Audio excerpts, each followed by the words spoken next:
Hi y'all, it's Neva from Manic Mama Musings. How are y'all today? Well, I'm doing, okay. I'm still on my jammies, as you can see. Just having a lazy day since I did quite a bit yesterday. It took a lot to water my plants. I might rethink this whole indoor jungle thing. Not really, they make me happy. They're very good for my mental health. I can't say they would be for everybody, but some people might want to try it. Apparently, snake plants are very easy to take care of, and they grow like crazy. The first one I got, I've never had a snake plant. I got one not even a month ago, I don't think. And it's got two little babies growing up from it. And then a lady from LJ's work gifted me one. And I'm excited because it's a different color. So I'm happy about that. So maybe try a snake plant if you've had trouble growing plants. Just saying. Don't do succulents. They say they're easy, but they're not. They're not. I either don't water them enough or I water them too much. That's what happens.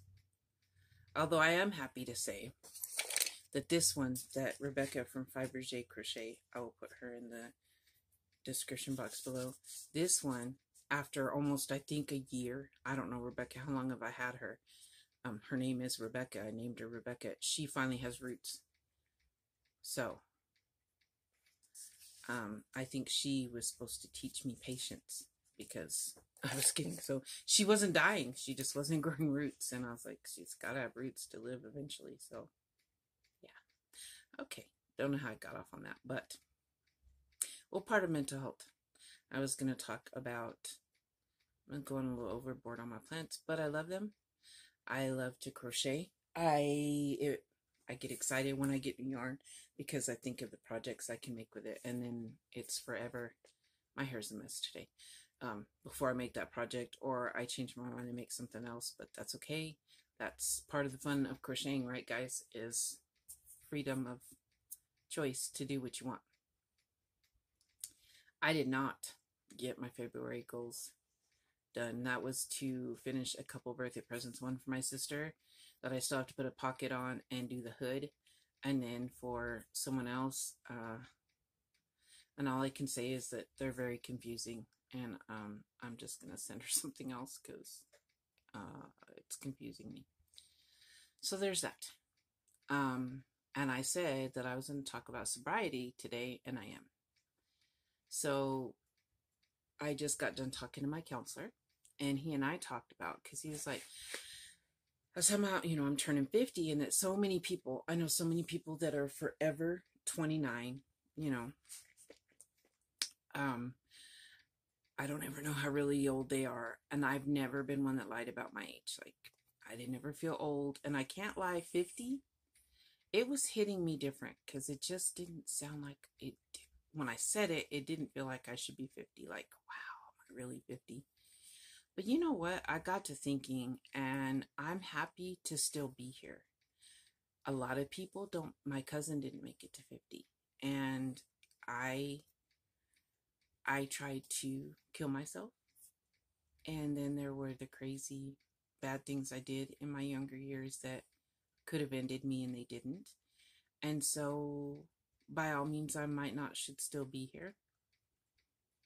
And then there's those people who don't get to grow old. My daddy was only 58. And so, granted, 58, let's see how I feel when I get to 58. But there are so many people that don't get that privilege to hit whatever age you are. So, I am thankful for everything. And then my counselor asked me, he talked about my 20s. And I was like, to be honest, until Rihanna came along, my oldest, I was high and drunk most of the time. And I don't remember a lot of it. I remember certain situations linked to certain people. So when I see them or they come up in my mind, then I remember, oh, we did this or we did that. But most of it's a haze. And that makes me sad. Because he was like, I don't understand people that want to go back to being in their 20s. Because to be honest, I was real stupid. And I said, why would I want to go back to being that silly, stupid girl?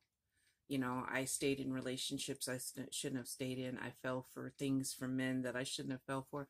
I was very gullible, or I don't know how to explain it. And I had a lot of friends use me and take advantage of me and treat me badly.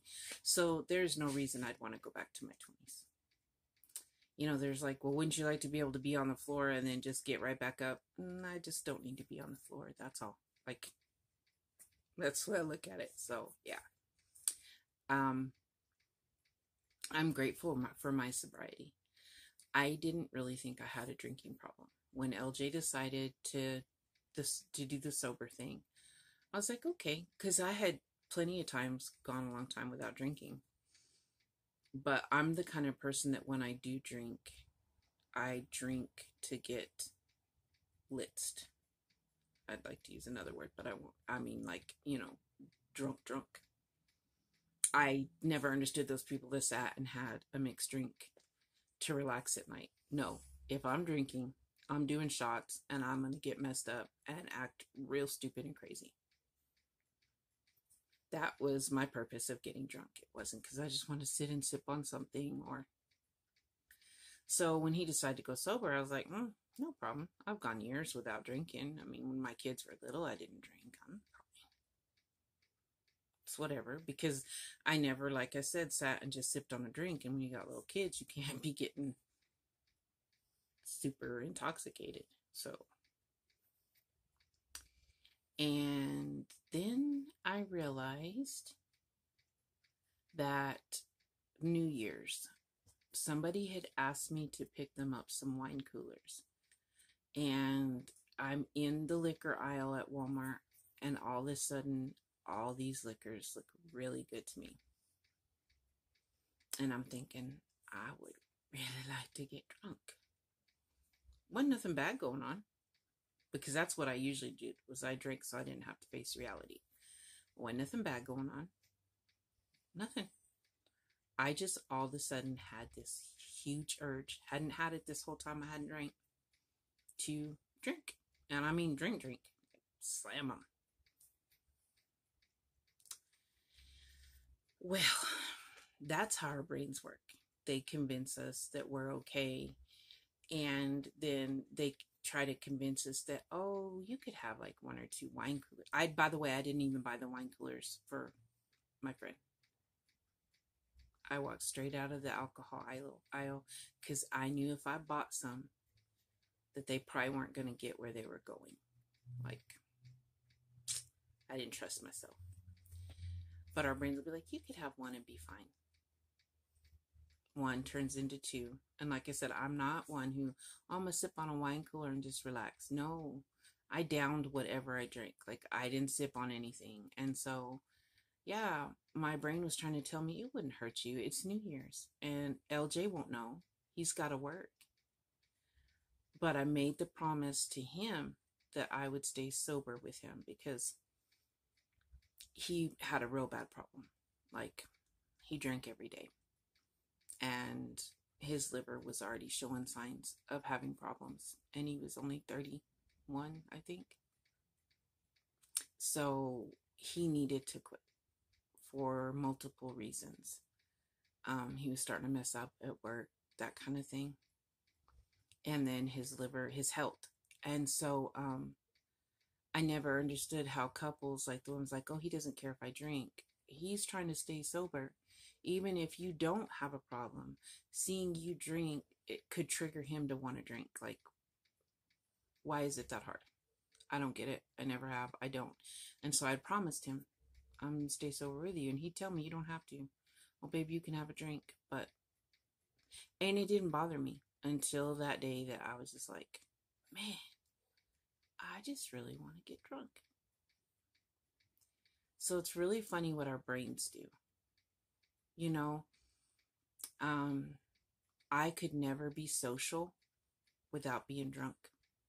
I was very, very shy as a child and all my teenage years. And then I became a young adult and I was out on my own, and I realized that I could actually speak to people and go to parties without having a panic attack if I was drunk or high. And so that's what I did, because I wanted to fit in with everybody. Shame on me. Alcoholism runs on both sides of my family. My mom wasn't an alcoholic, but she's got a lot of people in her family who were and are. And my dad was an alcoholic, and he had a lot of alcoholism in his family. So it's a scary thing. And not always, but a lot of times, people with bipolar and depression self-medicate with alcohol and drugs. I have a friend who's bipolar, and she could handle her mania. She loved her manic episodes, but when she'd get a depressed episode, she couldn't stand it. And so she started out, she did coke to bring herself up. I'm not saying this is okay, so listen before you start, oh my God, Neva, really? She'd do some coke. Coke is not good. I'm not saying it is, and I don't mean Coca-Cola, y'all. Okay, she would do coke to bring herself up in her depressed episodes. So then all of a sudden one time she couldn't find coke. Like, she could go without the coke just fine until she hit a depressive episode. Now, I'm sure in time it would have been an addiction, but she couldn't find any coke, and somebody had meth. Are you guessing what happened? So she decided she just couldn't stand being depressed. She had to get up and do stuff. And so she did some. And she told me, she said, and she hasn't stopped yet. And that was that I know that she started. It has been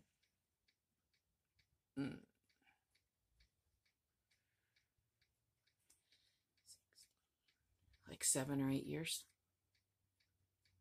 And she said that one time, and she goes, I loved it so much because it felt like the best manic episode I'd ever had. And she said, doesn't matter if I'm manic or not, now I want it all the time. She was self-medicating is what she was doing. Instead of taking an antidepressant, something for her bipolar, she decided to do it herself and try something that was not safe for her. So there's that. I'm drinking water today as I feel dehydrated. So, yeah, a lot of times we self-medicate. I self-medicated. Now, not everybody that ends up with a drinking or drug problem has a mental illness. And not everyone with a mental illness self-medicates, so don't think I'm saying that. But there are those that end up self-medicating and end up in a, they end up addicted. They end up in a very bad place, and they can't get out of it. They've dug their hole too deep. I was always grateful that when I was younger, I was afraid to try hard drugs. And that kept me from it. I was thought, oh, my dad has a bad heart and my heart's going to blow up. But the people I was getting stoned with before I got pregnant with Rihanna, almost every one of them ended up being crackheads or meth heads. And so I really think eventually that would have been the road I took with them, because we were always high and drunk. Like, I partied with them. That's what we did. We partied. I was not a functioning part of society. Like, not a positive part of society. I don't know how to put that. And so I was always high and drunk with them. They all ended up there, and I really think I would have. But my motherly instincts were too much for me to keep doing stuff like that once I got pregnant with Rihanna. I quit cigarettes. That didn't stick. I don't smoke now, but that was the hardest one to kick, believe it or not. Because there's still days when I'm like, I might want a cigarette. And then I remember what it smells like, what it tastes like. I'm like, no, I don't. And my mom had COPD. So, but yeah, I quit cigarettes cold turkey when I found out I was pregnant. I quit drinking. I quit smoking weed. Has it been easy? No. I never thought I had a drinking problem until New Year's. And then that was really a big wake-up call for me. Because my dad was like, I can quit whenever I want. And he could. He'd go months without drinking. He never just stopped forever. And when he drank, he was not very nice. So, I mean, he would only drink he'd have a few beers when he got off of work, but he only drank on his days off. Like, he was a functioning alcoholic, but he still never quit drinking. And when he got drunk, he was very mean. So, you know, I'm glad I didn't end up that person. But I never really looked at myself as having a problem until then. And then it just really made me reevaluate some things, like one drink is not always okay. And especially if you know you have a problem, it's not okay. So I have learned stuff about marijuana since I used to use it to escape that I do know that used the right way, it can help with pain. It can help with anxiety, but I'm not talking about like enough that you're feeling stoned. I'm talking about it when used properly, it can help you with anxiety. It can help you with pain because it does take my pain away. But it's not a, I'd be high from morning till night. This is I, you know, to me, medicinal is for, okay, I know I'm going to go to bed. I always hurt at night and I can't sleep. That's when. Or, okay, I know I'm going to this so-and-so's graduation, wedding, whatever, and I get anxious very easily. As long as you have a ride, yes, for that purpose, and just enough to keep you chill. But and I'm not going to say marijuana is a gateway drug, even though I said my friends that ended up meth and crack, they chose that. Because when I was smoking weed all the time, still I never had that urge. Like, I liked the mellow feeling. Now, if I can't say that I wouldn't have ended up there, but that would have been peer pressure from my friends. That would not have been because of marijuana. Because I used to watch crackheads. I had some not so great friends, guys. And I'd watch meth heads and crackheads, like looking out windows and stuff. And I never understood that because I had anxiety and it looked like it just added anxiety. And I was like, why would I want to do that? I already think people are like out to get me. Why would I want to add to that? I never understood it. So I just wanted to say that for those of you that maybe you have a loved one that has a mental illness and ended up on drugs or alcohol, I'm not saying you shouldn't say something to them, but also don't sit there and just label them as bad people, because a lot of times we are just people who made bad choices because we wanted whatever in our brain to stop, or we wanted to break out of a depression, or we wanted to calm down because we felt really anxious. So try not to judge and try to be there for them. Now, that doesn't mean to let them take advantage of you, use you, hurt you in any type of way. Don't let that happen. But also try to be understanding, especially if they're asking for help. You cannot force someone to get help until they're ready. But if they ask for help, try to help them and try to understand. I don't know why I felt I needed to share that. And maybe I shared more about myself than you guys wanted to know. Sorry. But mental illness goes along with substance abuse a lot more than you would realize. I am going to put a video clip of my mood blanket. It is huge. I took it outside. When I told y'all, I thought it was a week or two. I was just behind a week in putting rows in. So that's just a week behind when you see it, okay? And I'm going to be catching up. I will put a picture in the video of Karen Smith's mood blanket. She's got all of January done, but she's written her moods down, so she's not behind keeping track of moods. She's just behind in the blanket, but she's got that part of the blanket, I believe, is all of January. And then I will link the video to Lottie from Enjoying the Journey, Cancer as a Lifestyle. I'll put the video link to her video of her mood blanket down below. So, and I will do the drawing for the blue skinny yarn in a separate, it'll be a Hat Not Hate video, and it'll be probably when LJ gets up so he can help me, so that way we can record our phone choosing a number. So, stay tuned for that later on today. I think that's it. I love you guys. Sorry if I rambled and if I said things that I didn't, that you didn't want to hear. But that's me. I just say it how it is, and I share more than I probably should. But sometimes it's because I think somebody really needs to hear that they're not alone and that they're not the only ones that have made choices that weren't very good for them. So anyway, I will see y'all in a little while. Hi guys, so I have a lot of days to add on to this, but this is more than half of February, all of January, and I've still got about a week or two to add to it, but this is it so far. Oh, I can't even pick it all up. Okay, so can they see it? Yeah. There you go. I don't know how I'm going to show you when it all gets done, because yeah, it's real big. But that's it, guys. So this is my mood blanket so far, and I'm still going to add March in here, and this is going to be a gigantic blanket. And then I think I want to do a rug next. I don't know if it'll be a shawl or a rug, but in April we'll start a new one. So, mwah.